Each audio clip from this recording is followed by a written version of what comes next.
नमस्कार।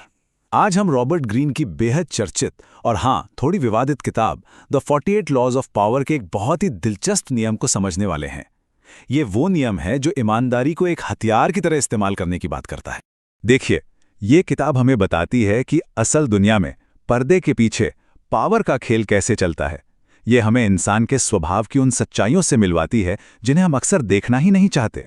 तो आज के सफर में हम क्या क्या जानेंगे? सबसे पहले ईमानदारी एक हथियार के तौर पर, फिर इसके पीछे की साइकोलॉजी क्या है, इतिहास के सबसे बड़े ठग की एक जबरदस्त कहानी, फिर समझेंगे कि ये नियम कब उल्टा भी पड़ सकता है, और आखिर में एक बहुत ही यादगार सबक के साथ इसे खत्म करेंगे। तो चलिए पहले हिस्से से शुरू करते हैं। ईमानदारी एक हथियार के तौर पर। सुनने में ही थोड़ा अजीब लगता है ना? अच्छा सोचिए, अगर मैं पूछूं कि धोखा देने का सबसे असरदार तरीका क्या हो सकता है, तो शायद दिमाग में झूठ, चालाकी या कोई चालबाजी आएगी। लेकिन क्या आप मानेंगे कि इस किताब के मुताबिक धोखे का सबसे बड़ा हथियार कुछ और ही है? लॉ नंबर 12 का जो सार है वो ये है कि ईमानदारी का सिर्फ एक सच्चा कदम आपके दर्जनों बेईमान इरादों पर पर्दा डाल सकता है। मतलब खुले दिल से की गई ईमानदारी या उदारता का एक छोटा सा नाटक बड़े से बड़े शक करने वाले इंसान का भी गार्ड नीचे ले आता है। पर सवाल यह है कि आखिर ये काम करता कैसे है? मतलब क्यों कोई इतनी आसानी से झांसे में आ जाता है? चलिए इसके पीछे की साइकोलॉजी को समझते हैं। देखिए, धोखे का पूरा खेल ही ध्यान भटकाने का है, और ईमानदारी या दयालुता का एक काम ध्यान भटकाने का सबसे ताकतवर तरीका है। क्यों? क्योंकि ये शक को ही खत्म कर देता है। यहां असली मकसद वो ईमानदारी दिखाना नहीं है, बल्कि वो मौका बनाना है जब सामने वाला आप पर पूरी तरह से भरोसा करने लगे। ये रणनीति इतनी जबरदस्त है कि ये दुनिया के सबसे नेगेटिव और शक्की इंसान को भी एक बच्चे जैसा बना देती है, जो प्यार के एक इशारे पर पिघल जाता है। ऐसा इसलिए होता है क्योंकि ये सीधा हमारे इमोशंस पर हमला करती है, हमारे लॉजिक पर नहीं। चलिए अब एक असली कहानी से समझते हैं कि ये नियम असलियत में कैसे काम करता है।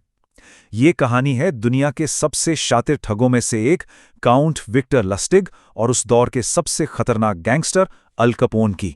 जरा सोचिए, साल है 1926, शहर है शिकागो।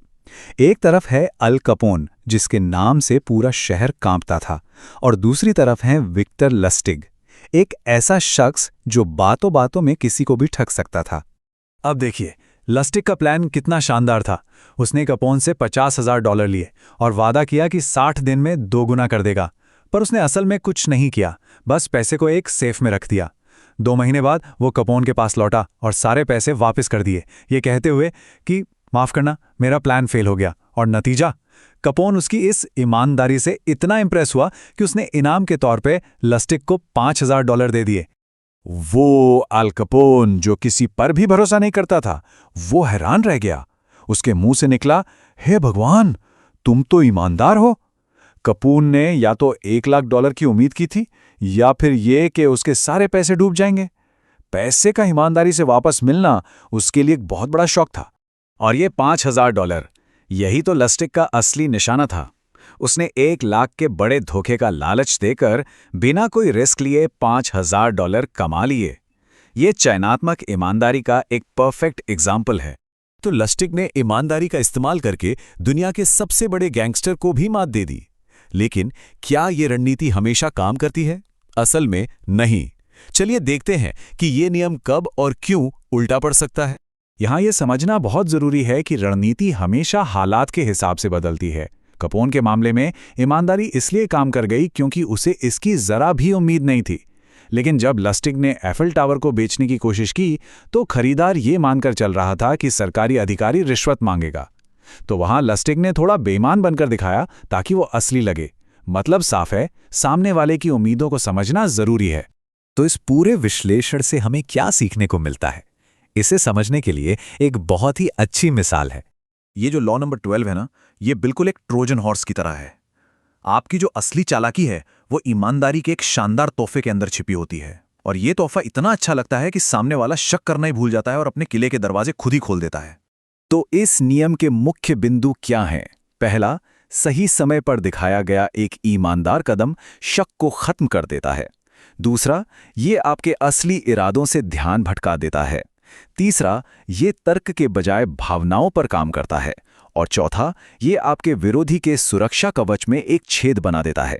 ये नियम हमें सिखाता है कि लोग भरोसा करने के लिए कितने तैयार रहते हैं, और साथ ही ये हमें एक बहुत ही गहरे सवाल के साथ छोड़ जाता है कि एक बार जब किसी के भरोसे की दीवारें गिर जाती हैं तो उसके बाद क्या होता है।